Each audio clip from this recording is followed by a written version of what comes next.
Quiet on the set. Here we go.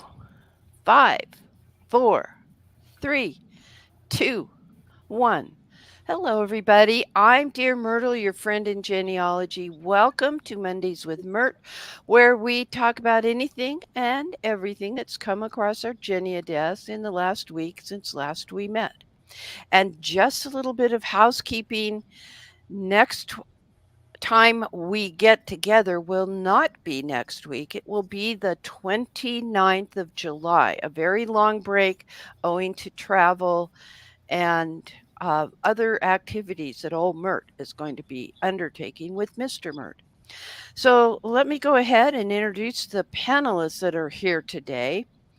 First of all, thanks to Melinda and Sherry over on the YouTube side. They are welcoming you all. Maria is here, my timer, and Randy, our guy in California, Frank, our guy in Germany, and Ursula, our gal in Germany. There's Yvette in her orange jacket. That's the color of your country for sure. And yes, she's our special guest today. We're going to find out some cool stuff from her. Like, are you sure you should be afraid of AI? I don't think so, with what she's going to show you today. Ellen is here from Canada, and you're in perfect form. We can see you and we can hear you today, Ellen. Hilary, our gal in Wales with British research. Leave, our gal up in Norway. And Jill, who's just a hop, skip, and a jump south of me. Or am I north of you? I'm north of you, Jill. And I love it. I always wish I could go to the Seattle Genealogical Society when you're on shift, so I could heckle you. I love it. Okay, so what are we doing today? Let us, Hillary, if you could have everyone except for you and Yvette go in the wings.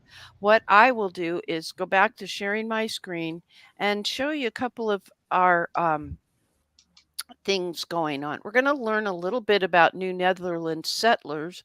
That's a project that Yvette's associated with. Here is the link to, let me put this in the chat, to Leave's blog. And we're going to be visiting with her a little bit later and find out about the importance of place. And why am I here on Facebook? I do not know. Oh, I've got to mention the fact that Ellen's really lucky because this is her week on WikiTree. You accepted that challenge, and they found some cool things I've heard already. This is Hillary's one of several things that Hillary does. Yeah.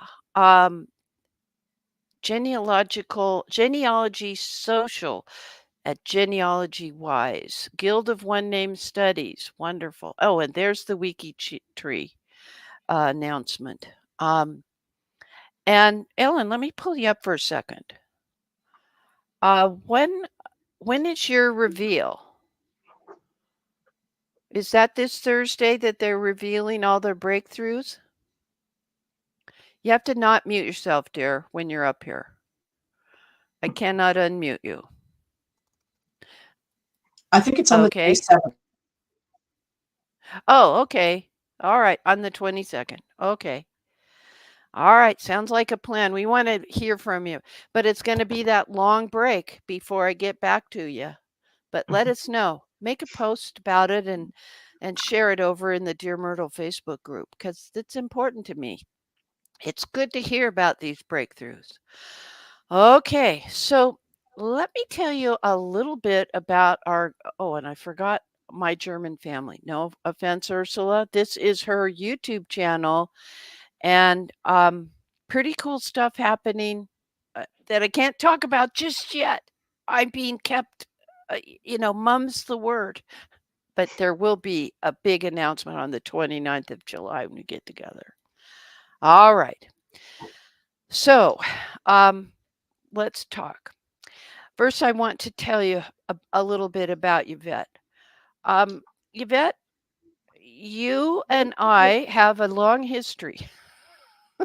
in We the do. world. We do. Yvette is a board certified genealogist. That means um, Board for Certification of Genealogist. And a qualified genealogist is from what organization? The Register? Of qualified genealogists. Yeah, Right. And that's that in the is UK. exactly.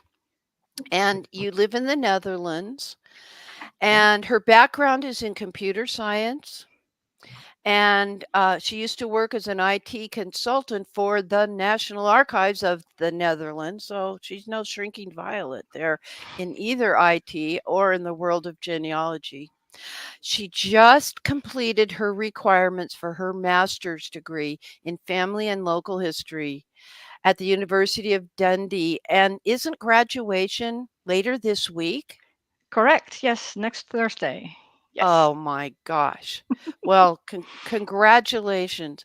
That involved quite a bit of work, but I also want to mention, have you proved the last generation, the most distant generation, in your quest to determine if you're actually a descendant of Eleanor of Aquitaine? I'm this close. Um, I have proven that her daughter is the daughter of her husband, but the husband had three wives. And of course, these are noble families, royal families. So there is a lot of documentation, but mostly people are just copying each other. Like it's basically like ancestry trees, but then Yeah, even bigger. yeah. So it's quite a challenge to find original records and go back to sources of people who had primary information and who aren't just copying something generations or centuries later. Yeah. Right. That is and didn't you take a trip to France to do some original document research? Did they put you in a hazmat suit or something? They No, just no, not let at all. By yourself, show your passport, but then you get to handle the original charters. The oldest record I held in my own hands, even my bare hands, no gloves or anything, yeah. was from 1104 AD. Oh my Yeah. heavens. And the That reason why they don't put you in gloves is because you become your dexterity is harmed by gloves. yes, So it's they just want you compromised. to, wash Yeah, your and hands. And exactly. That's a thing that whenever there's who do you think you are or something like that on TV. I don't know why I say on TV. Because it's not regular broadcast television anymore. It's all live streaming. But people who are new to genealogy think that you need to wear gloves when you handle old documents. You do if it's photos or if correct. it's slides, and you have to be really careful on slides to hold the border. But you lose dexterity with gloves when you're talking about ancient manuscripts. And I couldn't believe the wax seals and all of that. The pictures that you showed us. This gal knows how to do research. Let me put it that way. Okay. So we are here today for you to share your screen and talk to us about a different form of AI. A lot of people, I try to talk a little bit about it every week. And people have complained about AI and they're nervous about it and they don't want to have anything to do with it. And others are taking a more cautionary approach. Um, and so I want to hear what you have to say. So let me share your screen and All right. and talk to me. Talk to me. Okay, I'm going to talk about a specific type of AI today that is handwritten text recognition. So nowadays, when people say AI, they often talk about large language models like ChatGPT. So and yeah, they can hallucinate and come up with all these silly things sometimes. Let's park that for today and go to handwritten text recognition. And we're going to do that using Transkribus. That's software developed in the European Union. Mhm. And it's got trained models for a lot of different styles of handwriting. And I thought I would just, rather than giving you a whole bunch of theory, I'd just show you how it works. Love it. I love demos. Yeah. So we start by going to transkribus.org. I'm sure someone will post a link in the comments as well. You bet. And so when you first come here, you can read a lot about the project and the platform, and there are plans and pricing. It comes with a free credits, 100 free credits per month. So you can use it as a genealogist for your occasional use for free. And then if you want to actually use it, you click the Open App button. And the first time you have to create an account. So that's free. So you press register and you fill in your name, your email, your password, like you used to when you're subscribing to a new website. And there is an interesting newsletter. The Read Co-op is the cooperative that supports Transkribus, all the people together in the background who are creating the software. Mm-hmm. And you can register. Now going to switch to a different browser where I'm already logged in, so I don't have any problems. When you create your login and then you log in for the first time, you have to click a link in your email. This is what your desktop looks like. So this is the homepage in the app. So it's not an app in the sense that it runs on your phone. This is just a website. It doesn't need a powerful computer. If your computer can handle web surfing, it can handle Transkribus. So that's pretty cool. So it's cloud. Okay. It is cloud-based or not? Yes, this is all in the cloud. Yeah. You're right. Okay, I would love it because I always have poor internet access here. And that's why we use StreamYard because it's cloud-based. So you could do this with a Chromebook. Yes, you could. Mm-hmm. Absolutely. Yeah, Mm-hmm. you and this takes a lot of computing power, the handwritten text recognition, but the computing power is at Transkribus. You don't need to have it in your own home. So they will do it for you. And that's Yes. why they have paid models to fund all that hardware that they need for this. So if you are a regular user, you might want to get a subscription and support the project that way, but it's not Okay. necessary. Okay. Um, so Transkribus uses collections, and each collection has documents, and each document has scans. So let's just look what. Let's just um, take a quick tour of the page. So at the top we have the collections. You can also have tags, but that's not really important. It will show you the recent documents that you've worked on, the recent collections. There's a Myrt collection here in preparation for today. Um, so this is an overview, and you can see all the collections. You can Okay, see these are your personal collections that you've set up exactly. in your Yes, research. Yes. yes. And so this is at the desk. This is your desktop, basically, at Mm-hmm. Transkribus. And most of the time, you won't need the other things like models or sites. That's for advanced users. If you're just a casual user, just stick in the desk tab. Okay. All right, let's just go back to the homepage and upload a file. If you press the button, you will be asked to give your document a title, but it will do that for you if you just browse. And then you can select a record. So in this case, I'm going to select one page from a document from the New York State Archives. Going to open and it will upload. And you can select multiple images, but they have to be JPEG or PNG, a maximum of 10 megabytes. But you can Okay. even upload a PDF up to a maximum of 200 megabytes with multiple pages, up to 3,000. So if you have a whole bundle of records and it's in a PDF, you can just upload it as one file as long as it's within these limitations. And then you can give this a document title. I'm just giving it a test, so this way. Okay. And then you submit, and it starts to upload the document. And this is how it gets it to the cloud. And you can see the server job. So now it will create the document on the server side. So and It's I'm working. going, yeah, It's and this running. takes a while. So I'm now going to pretend like I'm a TV chef and get it all baked out of the oven already. Okay. Um, all right. Let's see. Oh, it did upload it already. Okay, so I can actually continue where we were. So in the homepage, it will show the recent documents. It will show it here. Mm-hmm. See, that's the test document. Okay.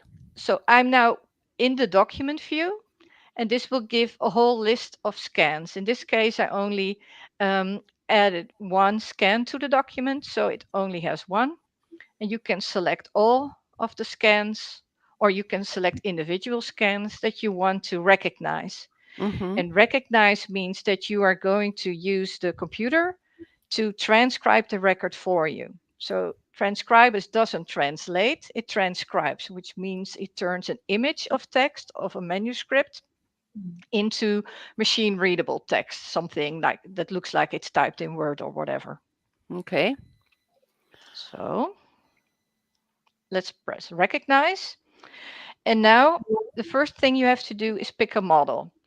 It will open on the tab favorite models if you've selected one. And of course, my favorite model is a Dutch a Dutch model. But you can also select public models. And these are 193 models that have been trained by previous Transkribus users, including many large archives in Europe.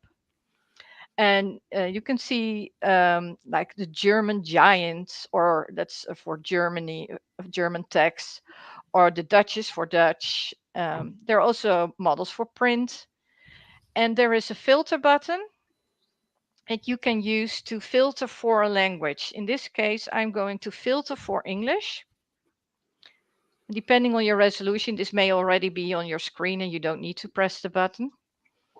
And this will show me all the models that are available for English.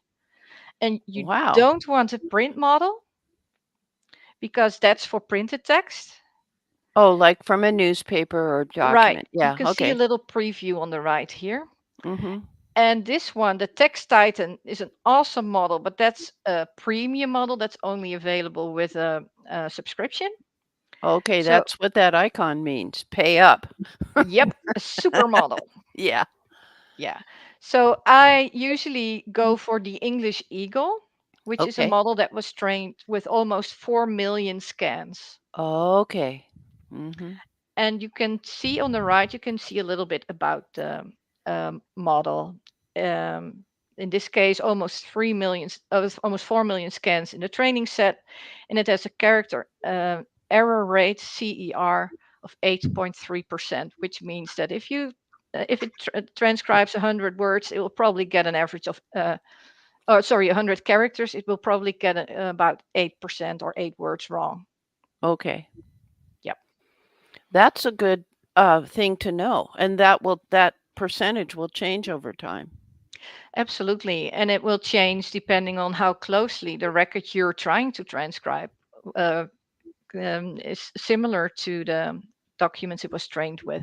Mm-hmm. So it's not like it will do 8.3% on every document. It will Right. depend on if it's close enough.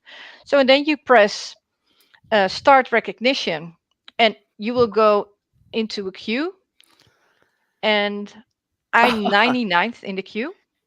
Oh, and my okay. job priority is low because I'm using free credits. Okay. So that's where the pre-cooked stuff comes in.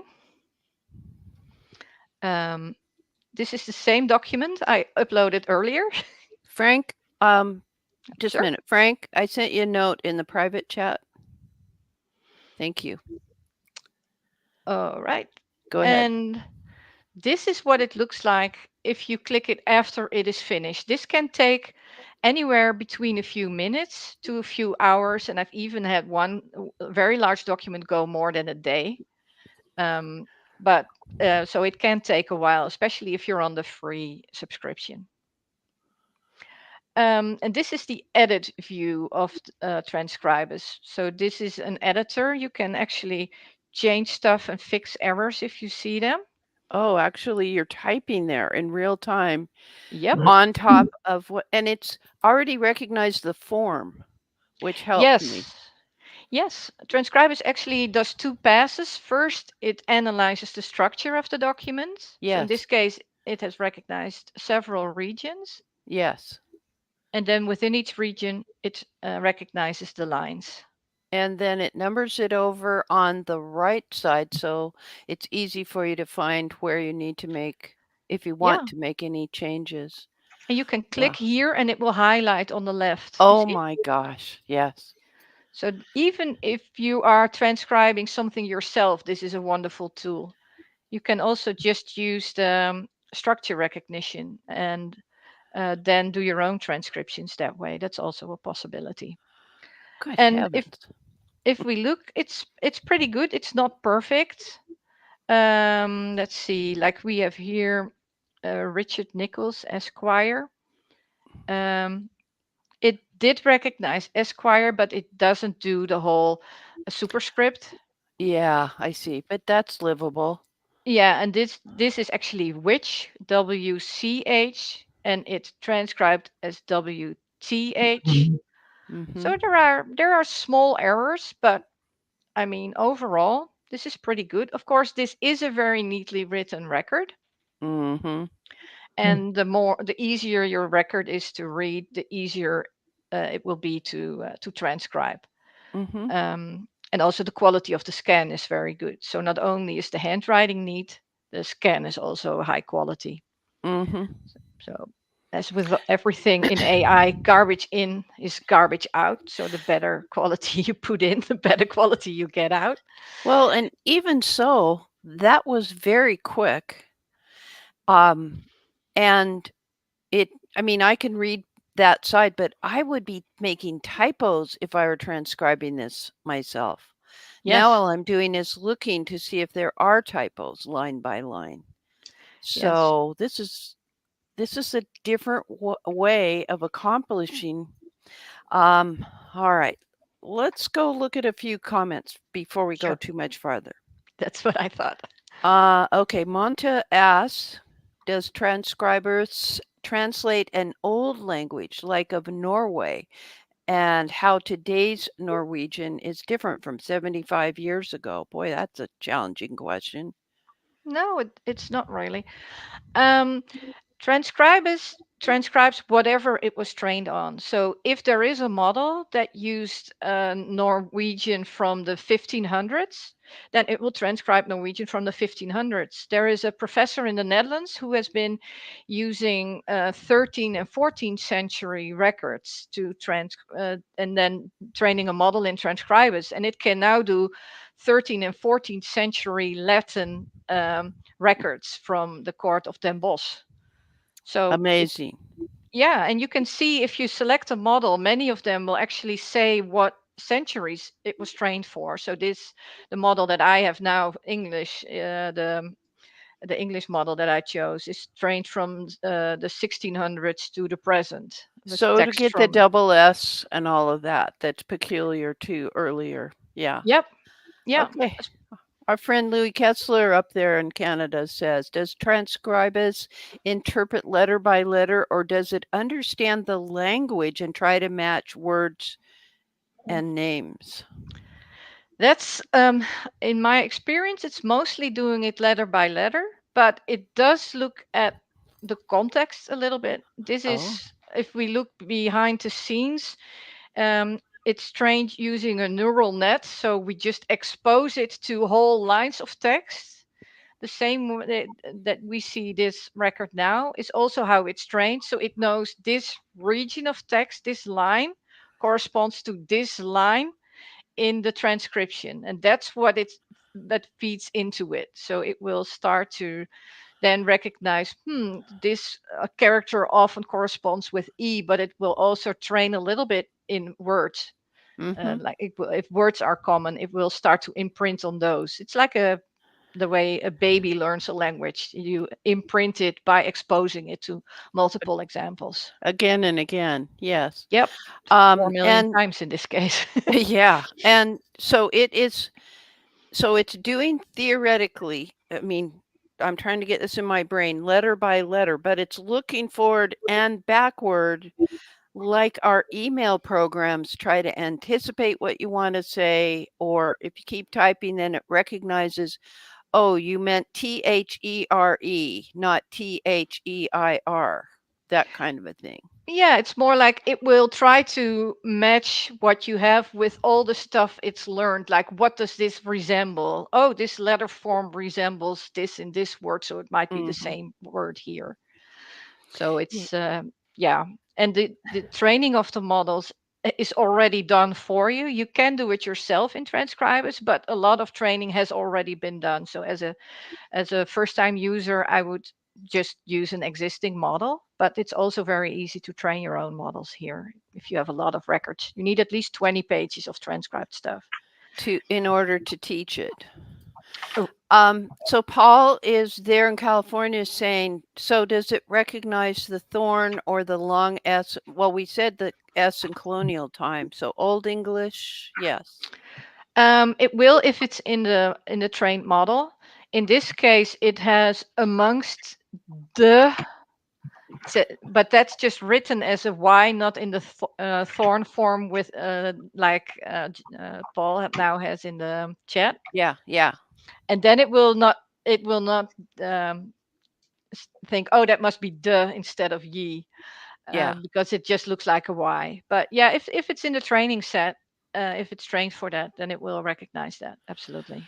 So Randy, who's in the wings with us, says he can hardly wait to try this out on some of his Old English wills that are in the secretary hand from the 15 and 1600s. And it sounds like, Randy, you're going to get some help there. Okay, let me just go through the rest of these comments. So Melinda, one of our panelists who's working the YouTube side, do you use Transkribus and then take it to another IA program to translate from like English to Dutch or whatever? You can do that. You can export from Transkribus. You can export as TXT or even as PDF, a searchable PDF. Oh. And you can copy and paste it into another translator or like Google Translate or ChatGPT. I usually don't because I read a lot of different languages and I usually don't need to translate stuff. Or if I do, I often do it myself. But yes, that's definitely a possibility. Okay, let's see. Um, okay, there's my neighbor, my former neighbor. We've all moved away from the old neighborhood. Yes, and don't forget, Maria, you can watch the rerun immediately after we stop our presentation today. It does it automatically because we're streaming to YouTube. Let's see what Monta. Okay, we got that question. Frank had a question. Did you try the large supermodel one against the Dutch only one? He has better results sometimes with the super one, as it also seems to have Latin and Dutch and English words inside that inside the training. And no, I have not tried it because I actually do not have a subscription myself. Disclosure here, I for most of my handwritten text recognition, I don't use Transkribus, but I use another far more techy tool, Loggy. I will post a link in the chat. You may have to put it Give in me the a sec. private chat. I don't know. Yes, I will. I will put it here, and someone can put that up. This is a software developed in the Netherlands. It only has Dutch models yet, and it's free. And I've been using this to transcribe 500,000 records from one of the towns where my ancestors are from. Okay, So Melinda got the link put over there for thank them. you. Yeah, Yes. so that's free software, but it took me days to get it up and running. It runs on Linux. It's very hard to use, and Okay. I wouldn't recommend it for unless you're if if I say you need a Docker container and you need to run Linux and you think what is she saying now, then it's not your tool. It's So. not your tool. Okay. But yeah, Melinda. that's what I'm usually using because my volume is so high. I'm literally doing hundred thousands of scans, and that would be far too expensive with Transkribus. Okay. So she has a good workaround. Melinda said she's used it for her Spanish colonial Texas documents and that it does a good job. So thanks for that. Um, I want to Okay. show one more thing, if I may. Oh, yeah, go ahead. I just want to make sure that people don't think this is what you get all the time. Mm-hmm. So I also did a worse copy. So this Oh, is my. record from New Jersey, Mm-hmm. and it's a hard to read record in a poor quality scan. And Mm. here it does have some text, like 28 chains, and it's not that bad, but it's got a lot more errors here. I'll bet. Yeah. But one of the things I noticed when you zoomed out, it seemed like it got all the names of people in the border. So you knew who the seller was. I'm Yeah, assuming but that's what this is.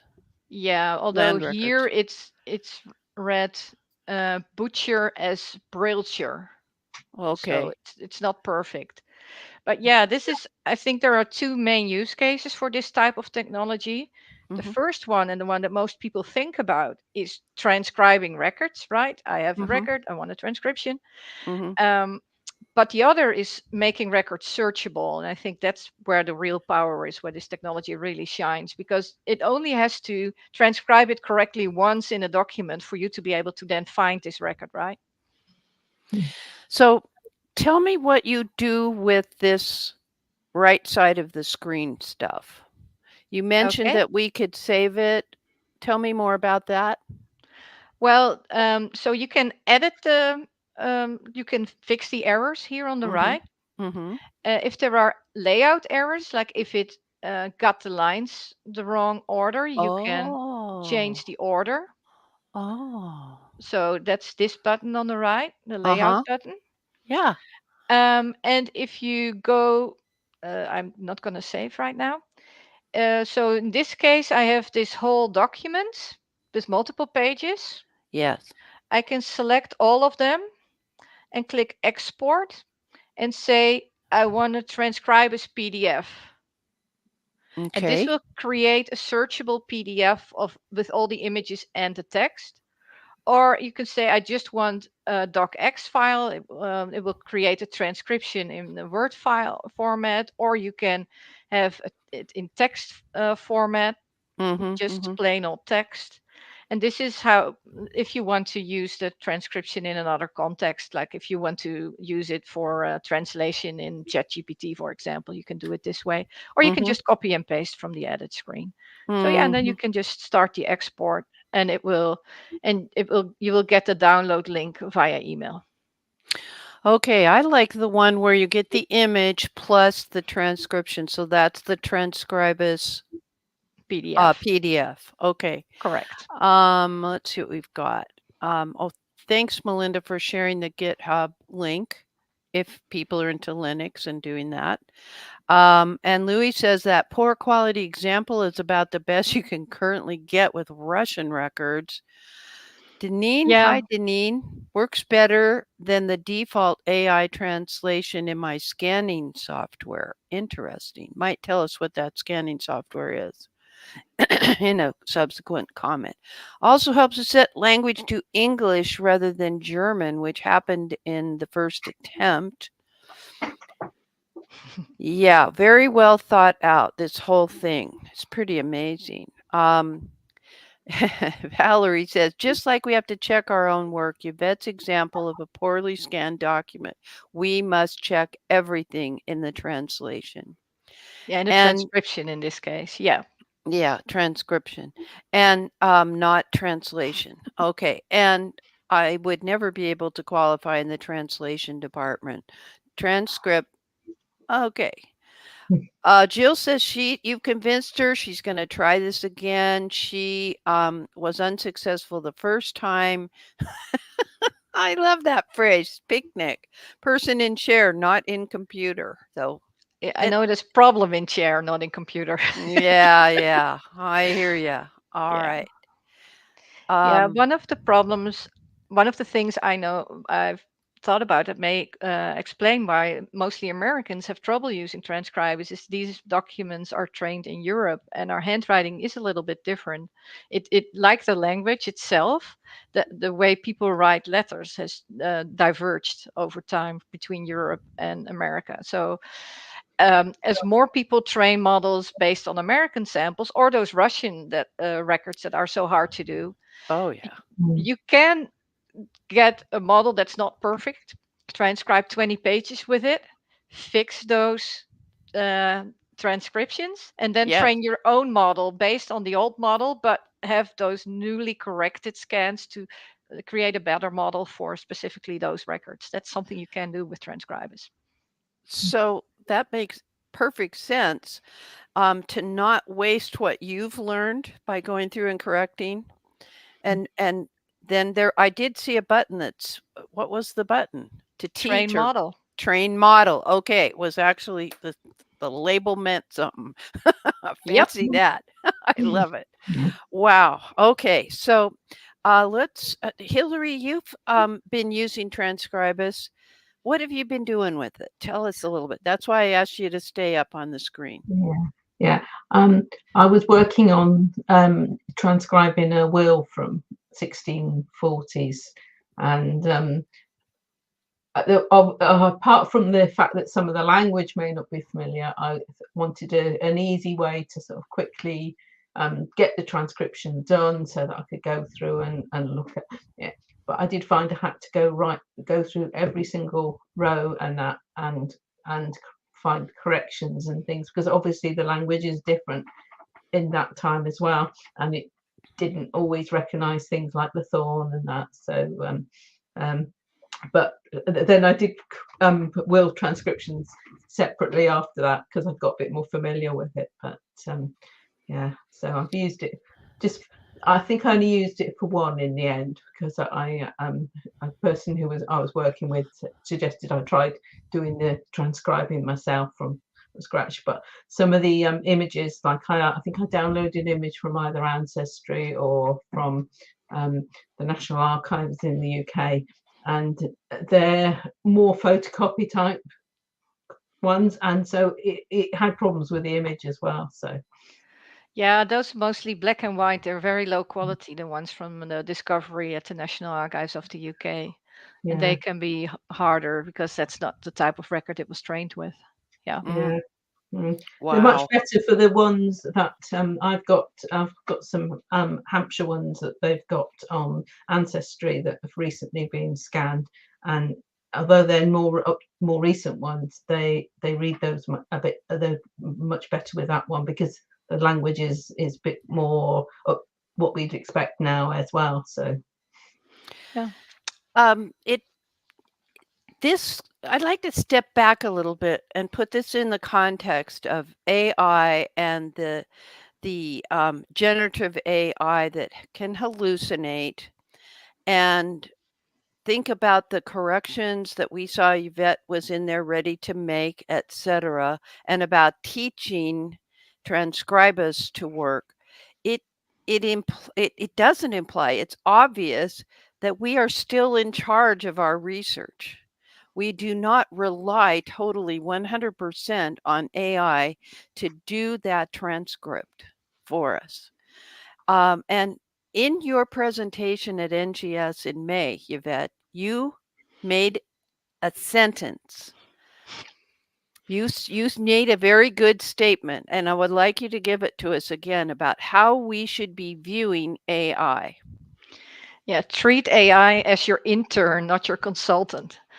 So it can help you. It can be like a virtual assistant for you, but you shouldn't substitute your own judgment for AI's judgment. If you absolutely cannot read a record, you shouldn't trust that AI did it flawlessly.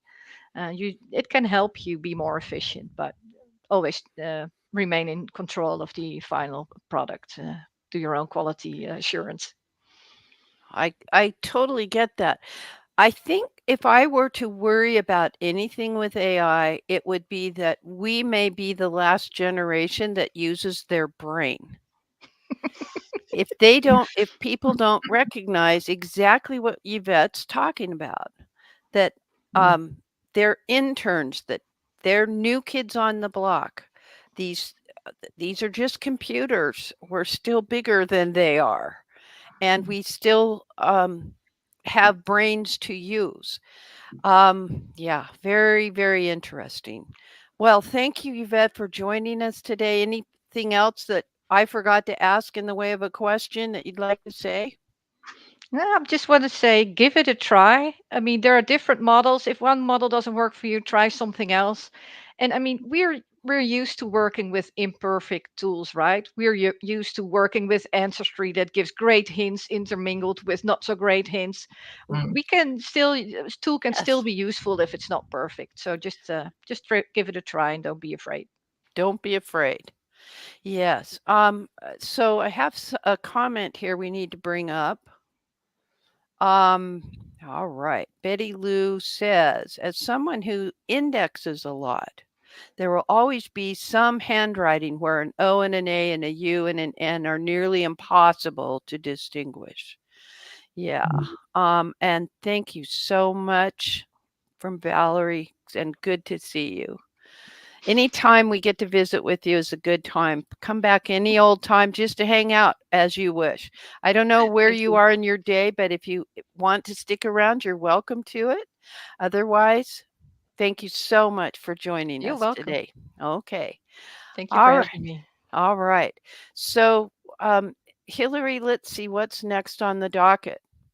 Oh, I get to do my screen share, don't I? I promised folks that we would take a second look at Blogger. And so I'm going to have to be sharing my screen. There we go. There. Um, let me ask of members of the panel who want to raise their hand, and let's bring up Liv and Hillary, can you pull up and share your screen with Liv's blog? This will be good. Liv, you did a very interesting blog post, and while you're talking about it, I am listening, but I'm trying to log in with my other account so that I can go ahead and show people how to make some changes in Blogger. Oh, yeah, we're getting all kinds of comments. Okay, so talk to me about the importance of the history of a place where your ancestor lived. Liv. Yes, I prepared for a heritage travel for an American living in Minnesota, Mm-hmm. and I didn't know the area myself, so I had to learn a little bit before sharing it with him and his wife. Okay. And this area is Ringerike. It's a large municipality. It's 400 municipalities in Norway, and it lies northwest of Oslo, an hour by car. And what really stunned me was that the history is so extremely rich. I always think that Norwegian history is very rich, but this area it was one of its kind, and it goes all the way back to the Iron Age. I remember that. I was like surprised. And when you think about it, it makes sense. We tend to have presentism where we're thinking about what's happening now in this place. And are they going to take out this ancient church and put in a super Walmart or something like that? We're not thinking about the history of a place with incursions from other groups, etc. But all of this contributes to the heritage of an area. Yeah. So we visited a farm where his great died in 1802, and the owner of the house where his great had lived once, she could tell us that out in the field there was Iron Age mounds. Oh my. She knew, And she recognized that. Yeah, she knew yeah, about that. yeah. And this was also a place of a World War II battle. So she talked about an elderly man who, at the age of 7, had looked at 3,000 German soldiers coming across the fields. And there were a lot of battles in this area because the Norwegians tried to stop the Germans here. So the Germans burned down 50 farms. Oh. So that's close history. The other thing is history from way back. Here is tourism, because they built a road from Oslo to Bergen, and it started tourism and hotels, and a lot of emperors and kings came to visit. So you can look everywhere and you'll find pieces of history. Mm-hmm. And we have the great Nordic War. The church here stood at the time,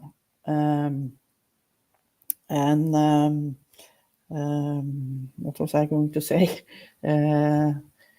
Yes, if we drag, if we Scroll.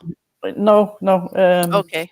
If you look at this and genealogy, at this battle in the 1716, there were a lot of Swedes. The Swedish, they attacked Norway.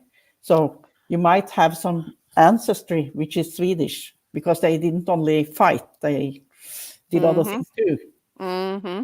And there were a lot of places in Norway. So you have to consider that when you do your DNA. Why is your Swedish component large? And I didn't have any ancestors from Sweden. Yeah, they came to visit. I hear you. Yeah. Oh. So, okay. Well, thank you for this thought and the importance of it. But also, you may recall, folks, that Liv helped Mr. Myrt and I. She literally took us by car to the places where Mr. Myrt's people were from in Surnadal. And, we had no idea how to get around town and all of that sort of thing. And so she's really talking to us about two things. That she loves helping people get in touch with their actual ancestral homeland, to walk in the places where the ancestors walked, but also to help those individuals become aware of the history of the area. And as Mr. Myrt will painfully tell you, Liv arranged for us to meet the creditors that Mr. Myrt's ancestor had left behind. He'd gone off to America and left them holding the bag with outstanding debts, as evidenced by his bankruptcy papers in the Trondheim, the archives at Trondheim. Yeah, and Mr. Myrt paid them a quarter, I think. Didn't even get it in your coinage. But they were delightful men, and it was a wonderful visit. And you arranged for that meal. We were the only ones in the restaurant that day, and we were eating traditional foods and just having a wonderful visit. And this is who Liv can be for those of you that need help with your Norwegian ancestral trip. Sounds like a good plan. Thank you. thank you. Okay. All right. I need my blogger people up on the panel. So if you could bring Randy up, and because he has a very important announcement. Thank you. All right. Anybody else using Blogger that's on the panel? Raise your hand and we'll bring you up. Okay. I guess not. Randy, when we discussed how to set up a Blogger blog last week, there were some issues that you noticed. What happened? Well, the issues were with the Blogger editor, and I don't know when they fixed it, but by yesterday it was fixed. The problems were you couldn't you couldn't change the size of an image. You couldn't use the color tab to change text color. It was difficult to add a link. Sometimes it would just have the word null that was highlighted, that was underscored, and worked. But now those issues are fixed. I haven't found any new issues. They were fixed for me. They may not be fixed for everybody. Lisa Fixed for Garrell, me. It's Lisa fixed for Garrell yesterday said that they weren't fixed for her yet. Okay. In the process, I also updated my Chrome and rebooted my computer. So, there's a couple things happening there, but hopefully they're fixed for you. Okay, well, let's see if I can do the text. Now is the time for all good men. All right. And I'm going to make the text well, let's see. Let's make it large so that you can see it, and I will that worked before. Yeah. Text color did not work. Oh, okay. Try it again. Did not work, but I can now resize the graphic, which I could not do last week, which was part of why I shut down my demo of Blogger. So they're getting there. However, did you succeed in copying and pasting from like Microsoft Word with things highlighted? Did that work? Yes, that worked, but the colors in my word processor are somewhat different from Blogger's colors. So it tended to use brown instead of purple. I don't know why. So, yeah. That's interesting. All right. Well, let me go ahead and publish this so we can have a look at this. All right. So I'm going to zoom in. So in other words, they are fixing it. It just hasn't rolled out to everybody. So, all right.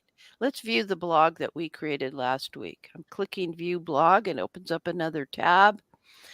And this is the layout where there's the title, Dear Myrtle Archive temp.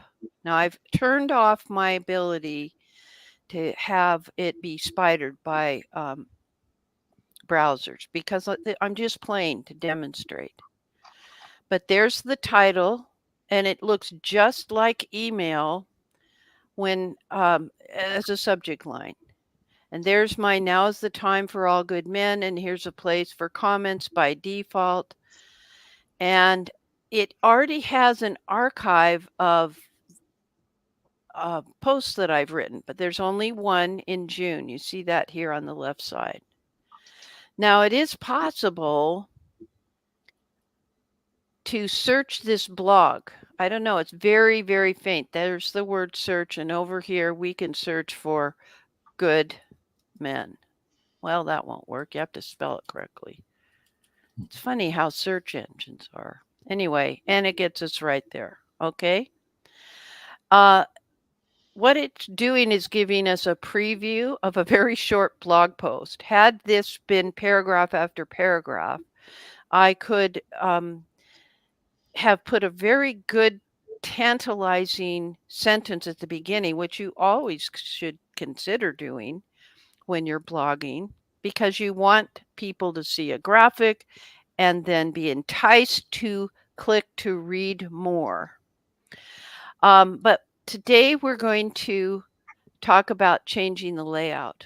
And so we need to be at the main backside view where instead of seeing your blog itself, the public side, this is the public side, we can see all of these controls like changing the theme. Well, layout is interesting.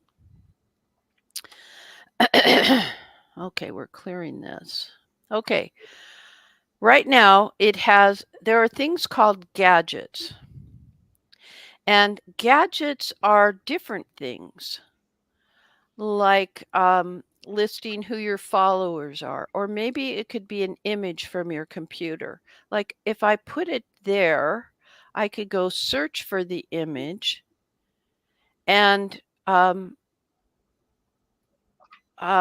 we go. I'm not adding it.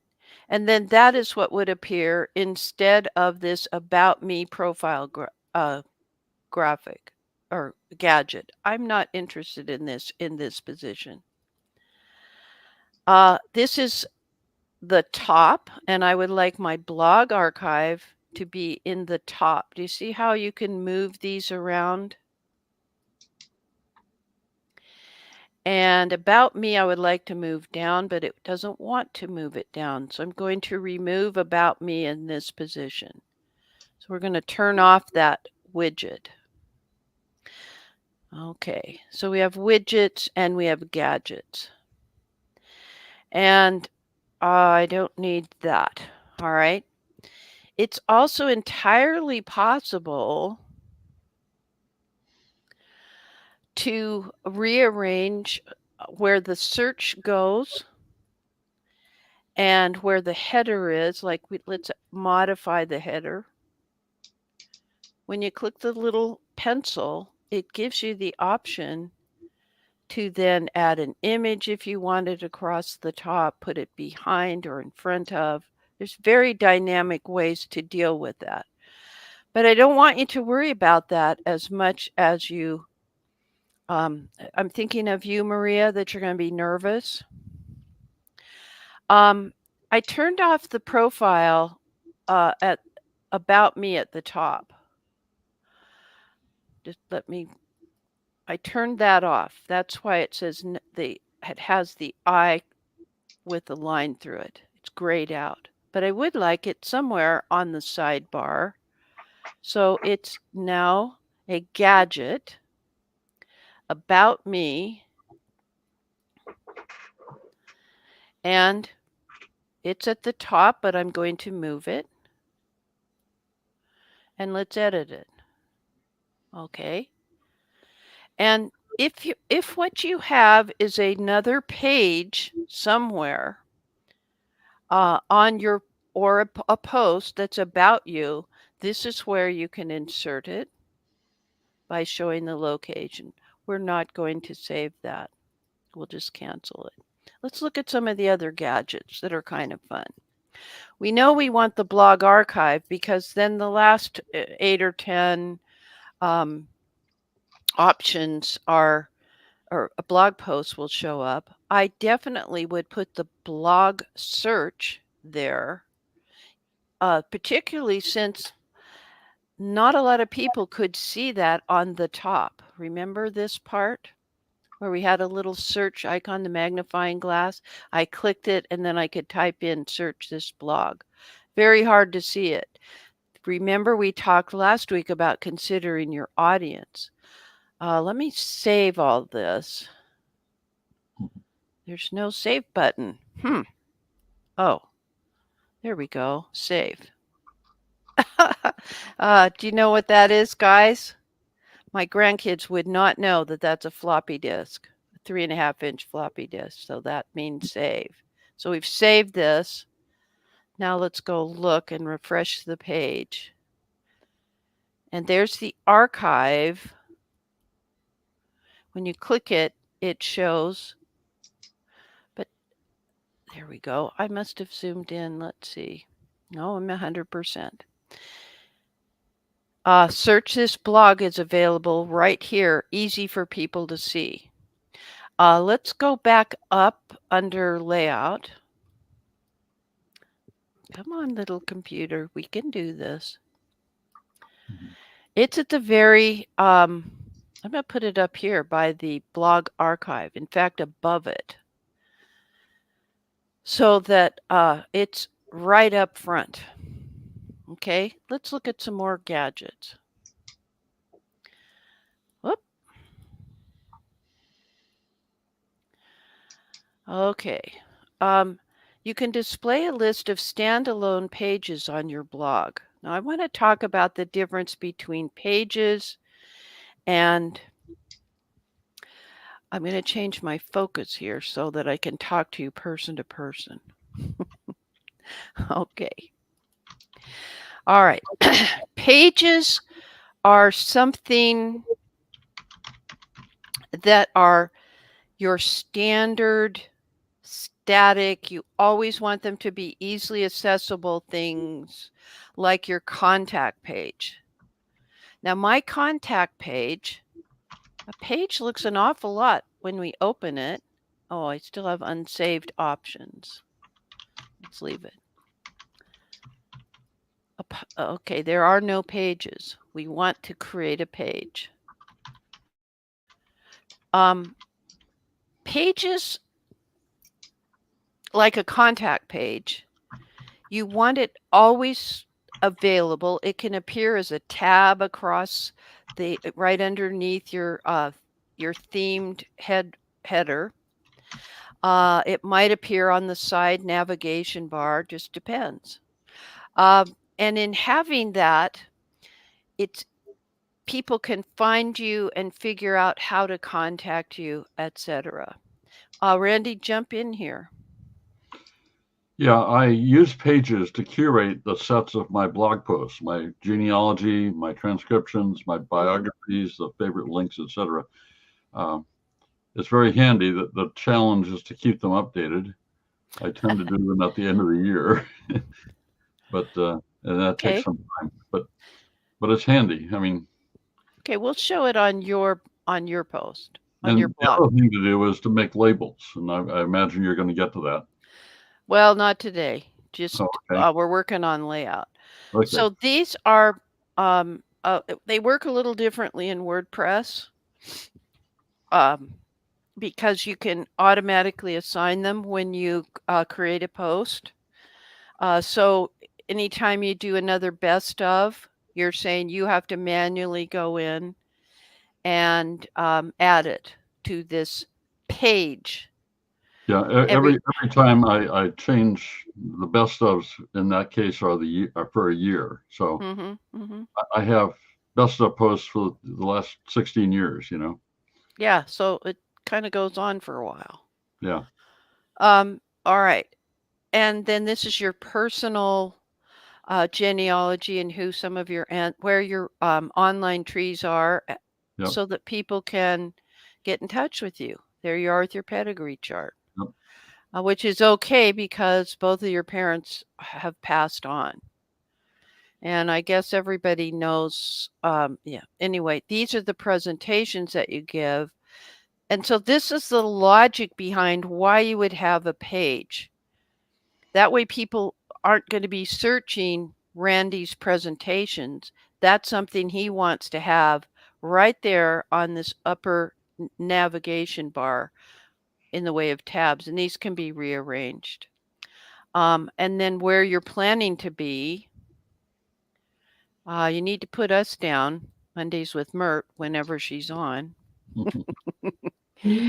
Amanuensis Monday posts. And these again, it's been a while since you update. Oh, that's your presentation schedule. Come on, it's not clicking. There we go. Yeah, I haven't done many presentations recently, so. Well, I totally get that. And this is cool, sample citations. This is even helping you because you could, when you're doing a new post, you can go to your own blog and copy and paste something and just change the particulars. Yeah. So it's curating sets of particular blog posts. All right. That can be added. Do you have something for a disclaimer, or do you just do the disclaimers if you're writing about Find My Past or My Heritage? Yeah, I just use it on the bottom of a blog post. Okay. And for me, it's easier to have done it. I need to do this on my new WordPress blog. Create a page that is all of the disclosures I need to make. Then I like your comment in your disclosure statements that it doesn't influence your thinking. And I do think you are very even no, I don't know about even. Yeah, I think you're even tempered too, but I think you're very fair. So Jill is saying she has her disclaimers on the sidebar for all disclosures. Do you want to give us your blog again, Jill? And I'll pull it up to show it. I don't know if you can define the length of the preview in Blogger, because I honestly don't know everything about Blogger. But what we're trying to do, Frank, is show people they can use the basics and just accept whatever the default is. There is an option though on your post. This is under settings, privacy, and it does tell you have the option to tell it whether or not you want the full post or just a portion thereof. Site feed, allow blog feed, general. Yeah, edit your profile. Here's where you, oddly enough, where you edit it. Yes. Okay, so in creating a post, you know how to create a post, but now you know how to create a page. It's just the same as creating a post, except that it's persistent.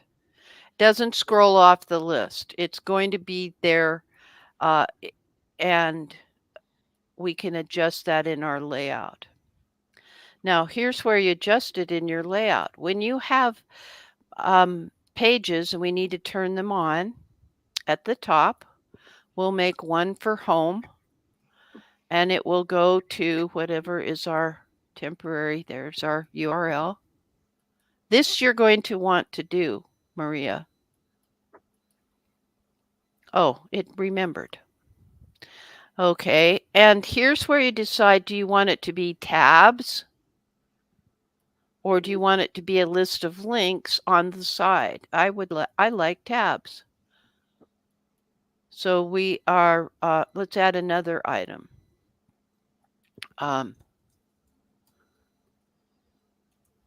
Disclosure. I should have, there we go. And another one might be your calendar. Oops. Where you embed your calendar, and you have to put the URL for it. And you have to have already created your, all right, and here we go. I'm not speaking in complete sentences today, am I? Okay, I don't want AdSense. Here's your featured post. This is something that they didn't have for a long time, your featured post. So you can, it's like a pinned post that you always want to have there. Let's see what our blog post gadget looks like. And this is probably where there's read more, show the date header, show the author, show the publication time. Okay, 5 comments. Location, probably want to adjust that. And you can arrange your social media, etc. Okay. And they didn't have the popular post gadget either. Interesting. When I was doing this, let's look at our attribution. Every year you have to go in and do this again.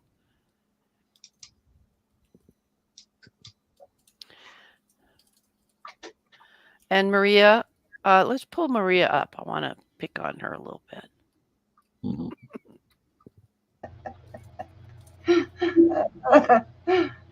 Okay, it's all right. I won't kill you. All right. So now I've got to save that.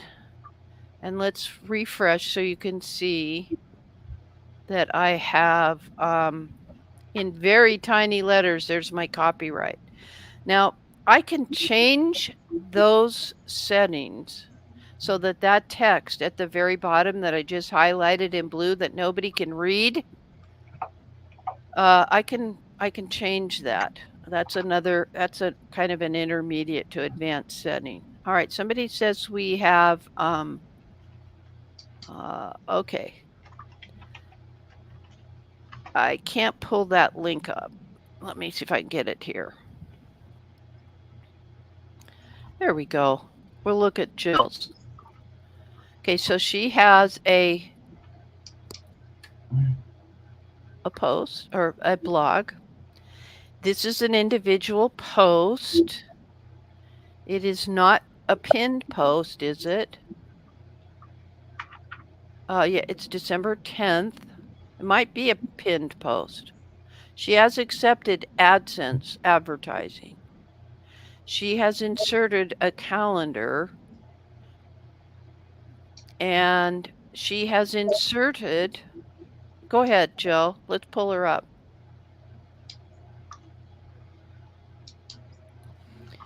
There we go. Recent posts, and she made a copyright notice there, which is interesting. Oh, there I am. Okay. That's a lot of fun what you just did for your copyright notice instead of at the bottom of the page, which is typical. Let me see. Let me look at the bottom of your page. Jeez. Yeah, Goes on yeah, you don't want to be on this page because this would just be all my blog posts. Okay, so you permitted an infinite amount of posts to be there. But I do think so. Yeah, because you can search the whole thing. So you could go to one of my other pages. Because my posts. There's your about page. Perfect way to do it. Okay, we're getting some pop-up ads. Okay. I have a free WordPress site, and it's your WordPress, and we can't talk about WordPress. We're talking about Blogger. Yes, okay, because sorry. but it does have similar elements because of the navigation bar. It's just we're teaching in Blogger. Okay. All right. Just fine. Otherwise, I'd be showing them mine. Okay. No offense. No problem. All right. I want to change my theme because it's really awful. So I'm going to mention theme, go to the theme part, and we'll pick a different theme. I just want a really simple one. And I'm not liking any of their free choices today. All right, let's take this one. That's a little bit easier on the eye, perhaps. Okay, and we need to save that one. We can also customize it. Do you want to know customize? Sure. It's up to you. All right. We can change the color. And etc. The background. You don't want to know that. Just be happy with what they've got. Okay. We're going to apply it. But you can resize, and now we have to refresh. You can resize and refresh, and I sure hope Mr. Myrt has done his thing, honey. Okay. A lot happening, a lot going on in my house at the moment. It's very hard for me to concentrate. This is the simple blog. That's probably the best one to select. Simple blog. Oh, darn, I hate it when my mouse does that. All right. So, Maria, I really have to ask you, can you understand that I have rambled around and I apologize? No, that's fine. I'm going along with you. I am not a writer, but I'm going to try. Okay. So if you are going to create individual posts and you do that for a while, how about if we actually come in maybe the 29th of July or the next week in August, and you'll pull it up on your screen because you're going to log in, and we will tweak it. Okay. And we will create a post Well, you can just create posts. You don't have to worry about the page unless you feel like it. Okay. Okay. And that'll be our next step. So we'll be sure. We better make a sticky note to that regard. Yeah. Okay. So we're going to tweak The your pressure. blog. Yes. All right. Any questions? We'll take them now. And so we're getting close to the lightning round. Yeah, a couple minutes. Well, how was that for timing? I'm not always that good. Okay. So here's what we're going to talk about. The lightning round. Okay, we talked about that. Here's Family Roots Publishing. That is this is for Leaf, for her book. She and Margaret Strand wrote this book. It's available hardback, ebook, and softbound, and I have the softbound book. And let's see what we've got. Oh, this was one of the histories of and I need to this was one of the links you had in your blog, Leaf, about the history of the battle at Rose Castle. Interesting. Okay. Anything else from the list? Wikitree challenge. Okay. One of the things that I would like you all to do is to please follow Elon Mullick if you are at all interested in AI. Let me give you that link. All right. And my screen is frozen.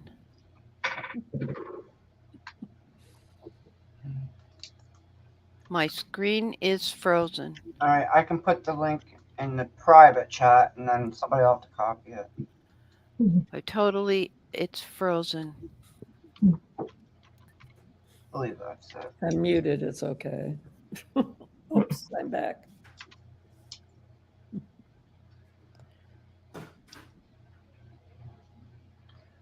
I think we lost Myrt.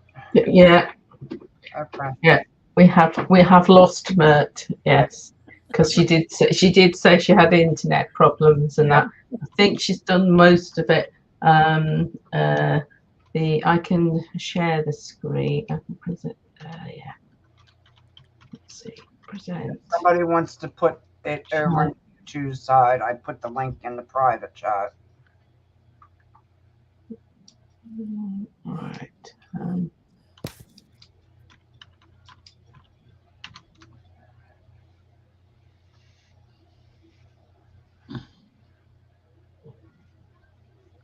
Right. That's what she was trying to show us, I think. The one useful thing. Mm-hmm. I will also see. I can see if I can change to this other one. There's one more thing that she was also trying to I think that we've not mentioned. Let's have a look at this one.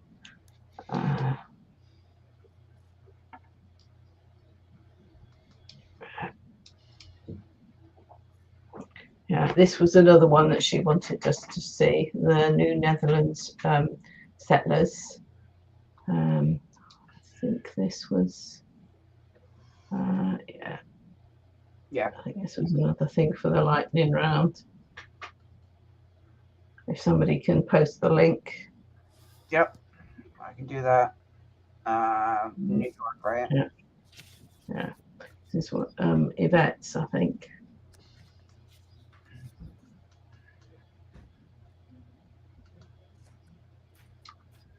Right, and possibly there's one more. And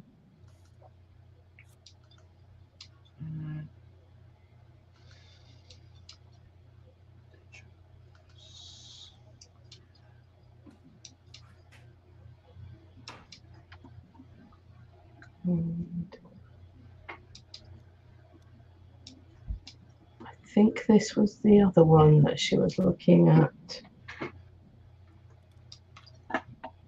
I don't know about that.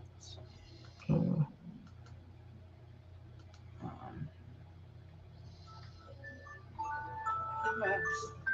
20 after. So I think that may have been something that Liv was involved with. It's Norwegian. That's the only ones I could think I've got links for now that I was going to. I'll stop sharing. Okay, well, I agree. I think that we should wrap it up. Yeah. If anybody could put those, I can't do it over on the YouTube side. The New York Family History and the One Useful Thing.org over on the YouTube side. So everybody there can have it. But other than that, we're going to wrap it up, everybody. Thanks for coming, and we will see you back here on the 29th of July. Bye, everyone.